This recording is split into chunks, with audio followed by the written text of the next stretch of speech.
ये जी इसको तराड़ कहा जाता है। ये इस तरह है कि मकई की जो छिली ये सिट्टे होते हैं, इनको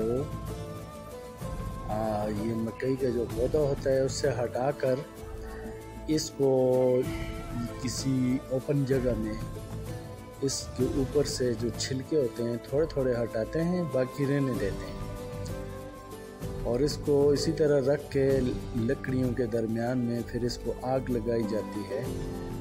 और जब ये इसके ऊपर से छिलका हल्का फुल्का जब हट जाता है आग की वजह से, तो फिर इसको खाया जाता है। ये बड़ा पुराना तरीका है, इसको तराड़ कहते हैं और बड़ा लजीज किस्म के भुट्टे या सिट्टे इससे बनते हैं। तो ये जी आपके लिए हमने शेयर किया है। अब ये रिवायात